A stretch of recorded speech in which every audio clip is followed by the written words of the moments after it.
Hello, friends. Welcome to 1,000 Words, Stories on the Way. My name is Matthew Clark. Well, we're about halfway through this series, walking through the songs and the essays from Only the Lover Sings. And I've been introducing you to the essayists who wrote for the book. And that's been really fun for me.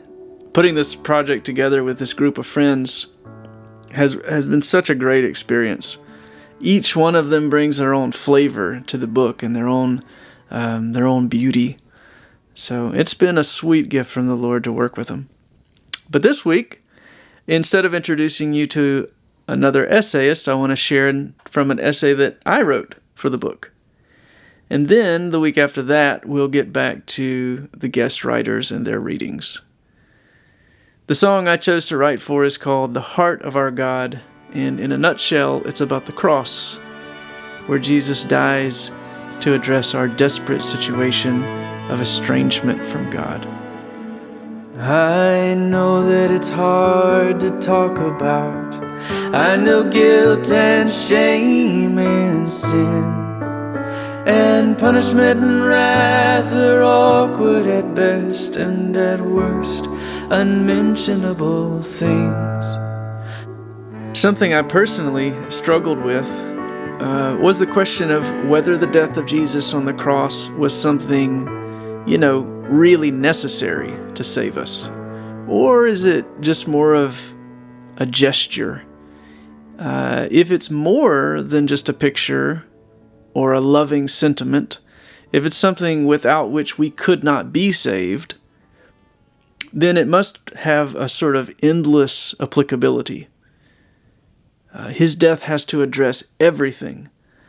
So I got really interested in trying to think of what the cross actually does. Not so much how it does what it does, but what does it do? And I got interested in looking in that really more by looking not at the cross, but at the ways that we humans try to do whatever it is that the cross does. I mean, if what Jesus does by dying for us is the real thing, then what might simulations of the real thing look like? Could I sort of, quote, reverse engineer something of what's going on at the cross by starting with our human efforts to save ourselves? For instance, when I blame someone, what's really going on? What am I really trying to do? Well, when I blame someone, I'm trying to get my sin off of me and onto someone else. I'm trying to accomplish atonement. But it's just a simulated atonement. Now, if I'm honest, blaming actually does create a temporary sense of relief, right? But why? Why would it? Maybe because there's some grain of reality in blaming, some clue to a lasting relief that the cross can actually provide. Maybe because Jesus, on the cross, really does take our sin off of us in a way that literally changes our situation in reality. In other words, my blaming simulates the atonement at the cross, but the cross can actually make me blameless in reality. So that train of thought rolled on, and I found it very interesting to think about.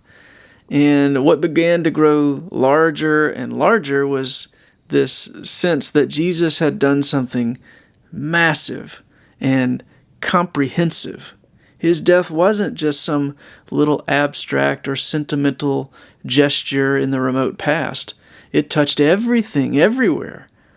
And I started to see that every thirst, every hunger, every defense and coping mechanism was put into context by his death. More than ever, I began to see that whatever it was that Jesus did on the cross by his death and then his subsequent resurrection, these things have become for us an inexhaustible resource for our healing, like a well that never runs dry, addressing a thirst in us that never ends, because it's a thirst for his eternal love. If ever there was something that corresponded perfectly to the hungry deep in me that cries out, it is the depth of Jesus' loving atonement. Deep cries out, saying, "Here is my absolute need."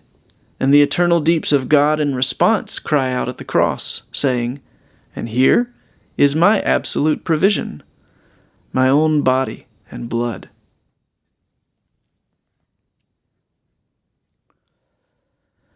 Yesterday I was reading a book called The Embers in the Stars by Erazim Kohak, and he said this. He said, "Where there is no forgiveness, there can be no confession. Where there is no forgiveness, there can be no confession. It's just too painful to face my sin if forgiveness isn't already guaranteed in some sense." And he said, we live in an unforgiving culture because we've rejected God. Therefore, it's far too dangerous and painful to admit any fault or to confess. And so we simulate forgiveness in 1,000 varieties of coping and defense mechanisms. But at the end, we're just frustrated and bitter and afraid. Only our forgiving God can unburden us and give us rest. Forgiveness is real. The cross assures us of God's lavish willingness to forgive. And therefore, we can afford to face ourselves honestly and to let go of our guilt. We can approach the throne of grace with confidence, and we can unburden our exhausted hearts because we know that forgiveness is already held out to us. There's a quote that I didn't learn until after the Only the Lover Sings was already published. But Kirsten Jeffrey Johnson mentioned that George MacDonald said that our home is the heart of God. So this excerpt from my essay, the essay is called The Way Home, is in response to this song, The Heart of Our God. And as hard as it is to face Jesus, especially a dying, tortured Jesus, I'm convinced that through this particular death, God has opened a unique way back to our heart's true home, which, as MacDonald says, is in fact within the heart of our God. So here's an excerpt from my essay written for Only the Lover Sings in response to the song The Heart of Our God, called The Way Home.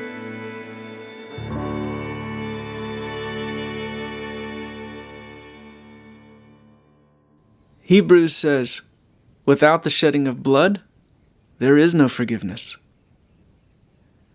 Remembering how only certain foods have the qualities needed for certain results, we realize animal blood can't supply the kind of life that we desperately need. But Jesus is true bread and true drink from the eternal realm. His death can supply the saving power, a new lifeblood, so to speak, that all the meals, medicine, and healing in the world are just hinting towards. To receive into ourselves this Christ, who willingly empties himself out on the cross, births a supernatural transformation in us that begins now, endures through death itself, and continues endlessly on the other side of resurrection. Somehow, at the cross, the disease of sin, the infection of evil in us and the cosmos, is healed. And not by being swept under the rug or waved off carelessly. Do you really want the suffering you've experienced in this broken world to simply be dismissed or invalidated? The cross means that God takes our pain seriously And in order to do that, he has to take seriously the evil causes of pain in this world. Out of sight, out of mind, never did take the cancer away. Anyone who's spent time in a healing process knows that our wounds are only compounded when we avoid them. They must be ingested if we're to heal. We must turn to face the very worst about the world and ourselves.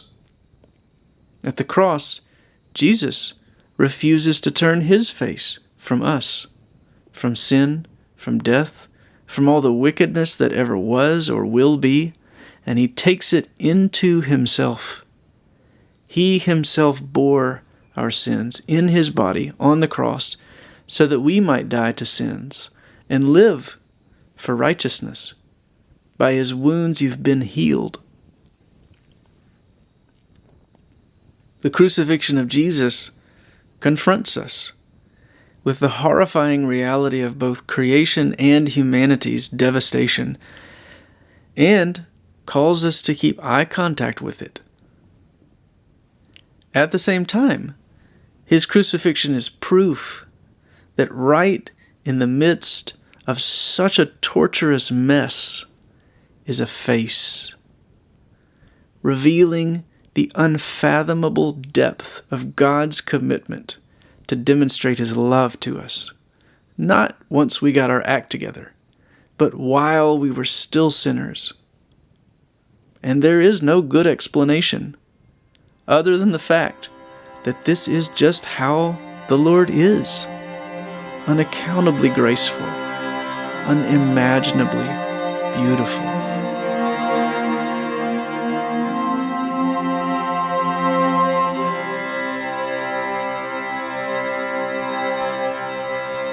Before I close this out by reading the lyrics to this song, I just want to remind you that Only the Lover Sings is both a book and an album of songs. The book is available right now on Amazon.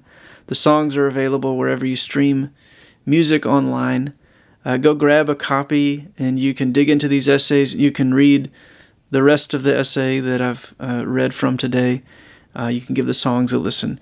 And if you would, please share about this project with your friends and leave a review on Amazon. That would be really helpful. Lastly, this project, these podcasts, music albums are very expensive to produce. So I'm just asking, would you consider becoming a patron of this ministry with either a one-time or a monthly gift? If you find this podcast, this book, or this album at all beneficial, I'd very much appreciate your help in making this work sustainable. To find out more about how to become a patron ministry partner, visit my website, matthewclark.net/partner. Thank you so much for thinking about that. And now, I'll just read the lyrics to this song to close us out. Here is the heart of our God.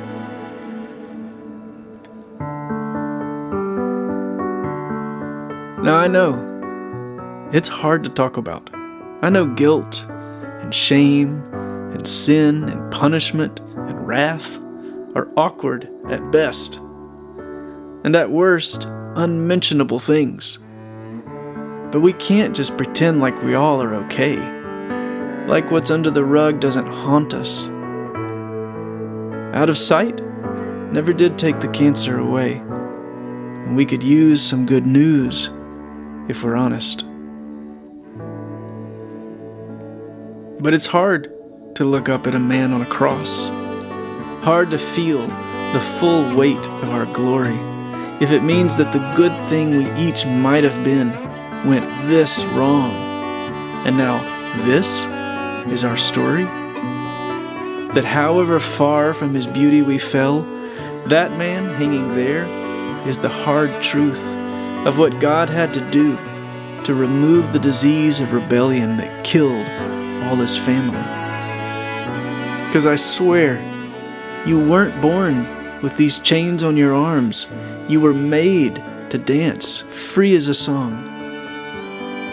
It was not God's intent that your life would be spent slowly dying alone with no hope you could find your way home.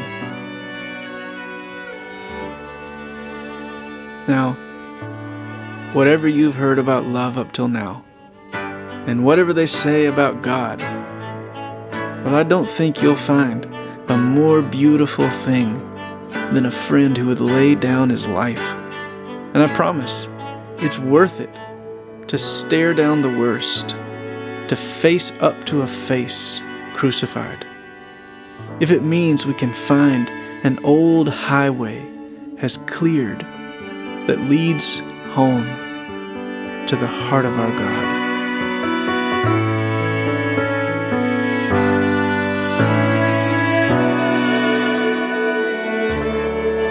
Okay, friends, Jesus has done what had to be done to bring us home to himself.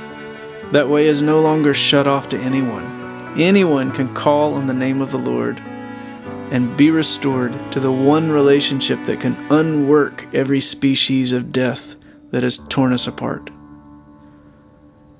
That's good news. So with that in mind, I hope you have a great week, and I will be back next Monday to introduce you to another one of the wonderful essayists who wrote for Only the Lover Sings, my friend Jesse Todd. So thanks for stopping by. I will see you next time on 1,000 Words.